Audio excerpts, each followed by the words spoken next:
And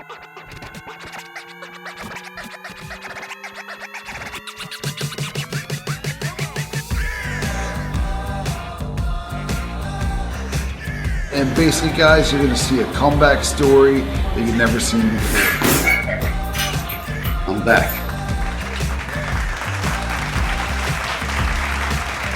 Guys, it's Damon Feldman, the 16-Minute Man. Welcome to the 16th Minute Podcast here on Lux Media. Real excited. We have a cool guest today.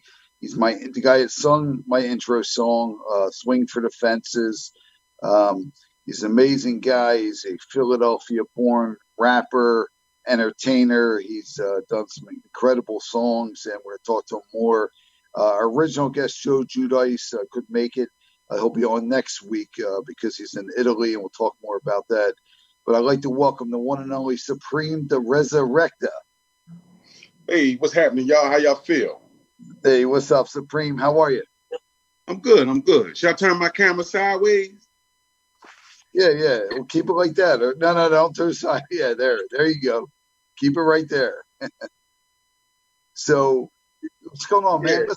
I want to look like you. Yeah, I want to talk about your song because it's everybody's talking about it, man, and it means a lot to what's going on now. I use it for my entry song, Celebrity Boxing, Swing for the Fences. How you come up with it?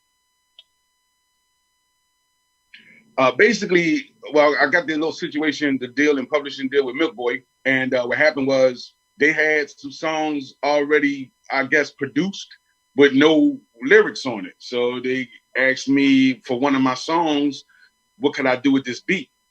And I listened to it and I came up with that melody of the Swing for the Fences. And then lyrics started coming out of me. And I just wanted something very positive and something like at this point, we didn't know COVID-19 was happening or had any clue. So I was just writing from the heart, something that, like, I guess that was like driving me, the same drive that kind of drives you too. Like we got the same kind of drive. And I was like, we survivors and we want to survive. Never quit, never quit, never surrender. Yeah, and those lyrics just came out, and that's what we got. We got Swing for the Fences. They loved it. I loved it. I thought it was a phenomenal song, and here we are today after COVID, and like relevant to what's happening, and those that survive and put faith over fear. You know, right? Well, now it's about that song. It's like because when you told me about it, I was like, you're a guy that always throws things up against the table, see what happens. Well, son, you're always the queen of the wobble. I saw you on TV one time with the Philadelphia Phillies. This song is just hit home with this, and for Celebrity Boxing, I'm real excited about it. Hey, O'Brien, can you play that song a few minutes for us? Swing for the Fences with Supreem.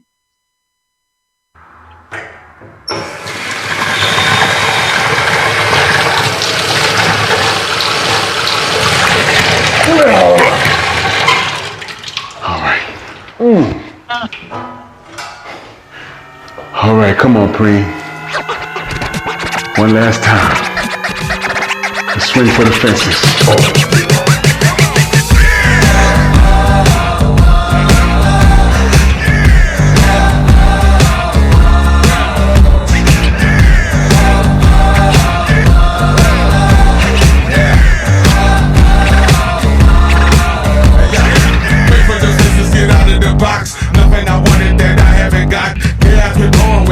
Stop counting me up when I went to the top.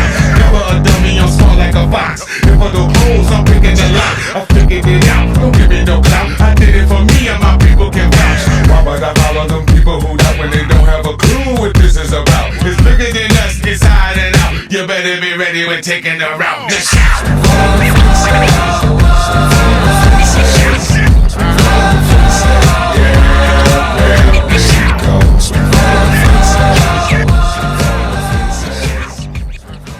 Now, I just want to keep hearing it, man. It's just unbelievable because Supreem, it makes you I want to hit the gym right now. You know what I mean? Like, and I listen to it in the mornings, and it's just a pumped up song, man. I mean, it's amazing you came up with this, and it's the right time because people are down, and this song has to get out places because it will just pump you up. Want to want to make you work out and feel good. I'm just really proud of you because you threw a lot at the table, and I feel like this is going to be your, 16th minute. You know what I mean? Like your big shot. You're here with the 16th minute show, and I'm really excited about this song, man. Once it gets out there, it's gonna. I'm really. Joe Giudice loves it. Everybody loves it. Yeah, that was impressive. Like when you told me that he works out to it, and they put it on the YouTube, and y'all shared it on your platforms, and it got a lot of plays before it was like I guess a week before it even came out, and it was getting a lot of love. So that was I appreciate that, and I appreciate Joe for that too. And it was like celebrity boxing latched on to the song. Hopefully, a lot of people latch on to the song and just feel it. The video is a phenomenal video by Toon Dollars and my band S&E, Supreem Da Experience, are featured in it. So it was like, this is the one. Even in the intro where I say we got one time, man, we're gonna shoot for it all and swing for the fences. You know what I mean? Like, well, you did. Yeah, you did, no doubt. So let's, we're talking about the song, all that. You're a hip hop artist, star, legend in Philly. How do you become like a guy who wants to become a rapper, thinks he could spit a few, raps out there? What does it take to be a rapper? I think this is an important question to people watching. People don't understand. How do you become a rapper, and what does it take? First of all, you gotta love it. You can't do it just for the moment. There's a lot of people that get in it just because it's the cool thing to do, and they fade off real fast. Even if they have a hit record, that's not in them. If it's not in your heart.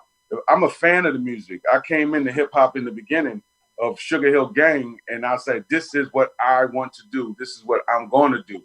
So with that being said, I had to learn how to do it well. So with learning how to do it well and having good mentors and being a fan and a student, like boxing, you can't just say you want to become a boxer and jump in the ring and think you're going to be a heavyweight champion.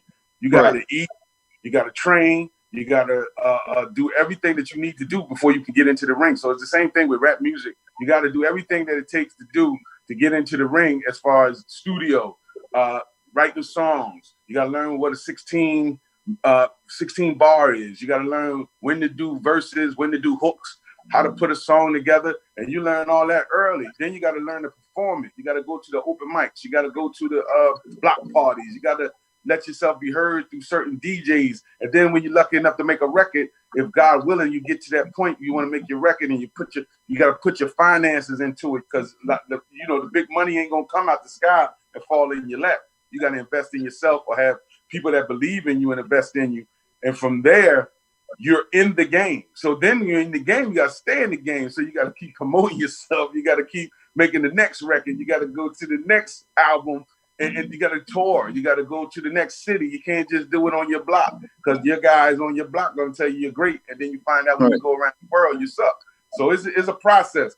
And you just got to have it. You got to live it. You got to love it. Hip hop is a lifestyle, not a musical genre only. Sure. It is a lifestyle. With your other song, Queen of the Wobble, the Philadelphia Phillies Major League Baseball team picked it up. They're like, the Philly fanatic came out of the crowd, picked you up, and all of a sudden your song came on. How'd that happen? That was amazing. I was doing a record. I guess the guy who does his records that so he can do his dance on the seventh inning, he heard it, and he was like, "Who's this?" And they called me and was like, "Yo, the Philly fanatic really loves your song, and he really wants to dance to it." So from there, I said, great, let him, I'm all for it. It's awesome. He was like, how about you come to the game and he come and get you and bring you to the dugout and you dance with him. I said, that would be awesome. So I got the VIP treatment, straight to the door, best seats in the house. Saw a beautiful baseball game. I was nervous. I couldn't even enjoy the game because I knew what I had to do in the seventh inning. So when he gets you up there, and I just went with the flow, and the crazier he act, the more crazy I act. And next thing you know, he wanted to do it again. Like a few months later, before this, during the season, he wanted to do it again, and it was awesome. That was like packed house, 20,000 people. What was that feeling like? You're sitting there, you're in front of 50, 60,000 people. Your song comes on. It's sort of like you hit it big with the hip hop right there. Just being able to have that feeling, that must have been amazing. That was amazing. And the butterflies, the butterflies in my stomach was just jumping. And I was like, oh my God, he's coming. This is it. He's about to do it. And then you wondering, because this is not just a hip hop crowd. I can do a hip hop crowd all day. This is everybody, man, woman, child, baseball fans. You know what I'm saying? So it's like, how are they going to receive me and the song? And when you get up there with him and those people start clapping and dancing with you and just pump me up to even go even harder. Like, I just didn't want to stand still and look crazy. And you got to step up on this chair to get to the dugout. And I thought, I was like, Lord, please don't fall. Because I'll be on World Star as the guy who fell out during the baseball game because I couldn't get up on the dugout. But I was so nervous, my legs were shaking, but I pulled through, and it was just amazing. And having all them people scream and see yourself on the big jumbotron, bigger than life, it was just like, wow. I mean, no doubt, you got your 16th minute, you're getting adhered to. You're just a phenomenal guy. It never quits, never surrender, and it's great to see like how your song. The Queen of the Wobble was great, but then Swing for the Fences, to see it unfold and the hype of it, the interest, and I'm just really hyped and excited for you. So what's next for you? What's next for Supreem Da Rezarekta? Well, we got the Swing for the Fences out now. With the Milk Boy situation, I got 3 singles coming out back to back, and the other 2 are totally different from Swing for the Fences, because I'm really versatile, and they're great songs also. And after that, me and my partner, Rich Waller, we got S&E Records, and we're going to put out the full album, The Concoction, and that'll be my full length After Shades, which is, Queen of the Wild, well, Gimme, and all the songs that you liked early on, maybe 4 years ago. We're coming out with a brand new disc. And we're going to do the Milk Boy thing first, then the Concoction. And in the meantime, my group, 144,000, we're dropping next week, actually. Our new single, Make Wave, will be dropping. So I'm in the group 144. I got my own band, S&E, Supreme and the New Experience, and I got the label all under Who Mag distribution, all over every platform, all over the world. Who Mag is the distributor, and we finally got a good distributor that really cares, and Milk Boy behind it, and they're going to be doing things with the songs for publishing and getting it on TV and hopefully ring the cash register, man. You know what I mean? I've been investing in me a long time. It's about time that the things that I've invested in are paying off, and I feel like this is the time we're going for the Swing for the Fences. That's all it is, man. You got to keep pushing and pushing.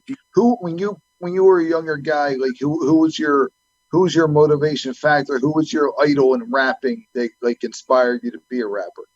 Well, definitely Big Daddy Kane. When I heard Big Daddy Kane and LL, when I heard LL first, Fresh Prince, it was a guy down here called MC Breeze, Schoolie D.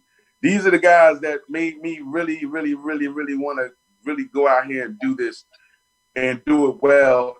But Big Daddy Kane was my big influence. And then from there it became Wu-Tang and Busta Rhymes and Ludacris and Jay-Z, of course. So I'm a student. I'm a fan. Like, I'm still a fan. I'm a fan of these little new dudes, too, like Lil Uzi Vert and all these little guys, man. I'm just a fan of the music, and it drives me. But my idol was Big Daddy Kane. Like, I had the block haircut and everything. That's awesome. Can't tell now, but so let me ask you. It was up there. So what do you tell young up and coming rappers, hip hop guys in the street trying to make it in the hip hop world? Never quit, never surrender. What do you tell them, man? If you had some words of wisdom, what do you tell the up and coming rapper? My main thing is listen. Just listen. Do more, because now, especially nowadays, a lot of new guys are making a lot of money. So a lot of those old guys, it's hard to tell the new guys something, but we've paved the way for the new guys to do what they're doing. So actually, we got to show the little dudes respect, and the little guys got to show us respect, and we have a mutual bond. And I want to be that bridge. But my main advice is just listen. You don't know everything. You really don't know nothing. You know what you think you know because you've seen a video or two, and you think you can really go out there and just jump out the window and jump off the porch and do it. But listen to everything, learn everything, read everything, because the contracts are coming.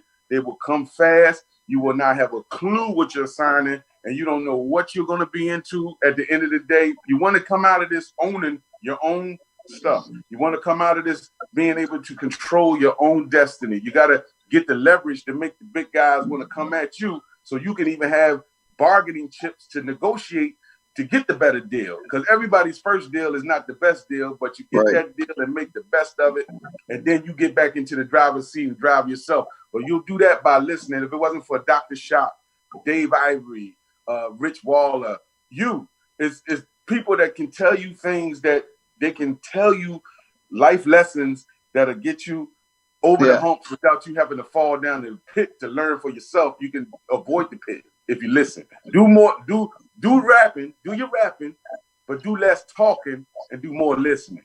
Well, everybody knows, and that's great words of wisdom. I'm sure these guys are going to put this out there, and then we'll let the rappers know to look at an OG like you, because you're a guy that never quit, never surrendered. You didn't look. You're not a guy that looks at race. You don't look at people a certain way. You're just a real guy. And one thing I got to point out: not only are you this rapper, next big hip hop star, you're also a great father. And if you follow you like I follow you, and what you do with your kids is amazing, man. So how do people get in touch with you? You can get in touch with me on Instagram and Twitter. Or follow you. Follow me at Supreem, SUPREEMDR, or Supreem Da Rezarekta on Facebook, or just go straight to the main site, which is SupreemDaRezarekta.com. That's where you get all the links to all the music. You can check out the video. The song is everywhere. You can catch my old stuff, the Shades EP, the videos that you love, the singles that weren't on album, like the Oh No Don'ts and Get It to Goes. And also catch me on the radio every Sunday, Toxic Mike on Toxic Radio, and every Wednesday on WBNC for Way Back Wednesday. You know what I'm saying? So I'm around. I'm everywhere. I cannot not be found. I'm very Googleable. All we got to do is put your name out there, and we'll find you. Put the name in. Everything will pop up. Yeah, my man. I'm really appreciate you coming on. You're awesome. Came on the 16th minute. Thanks everyone for watching. Follow Supreem Da Rezarekta. We'll see you next week with Joe Judice. Have a good day. Take care, Supreem. God bless everybody. Thank you. Thank you. Let's extend it to 20. Got it.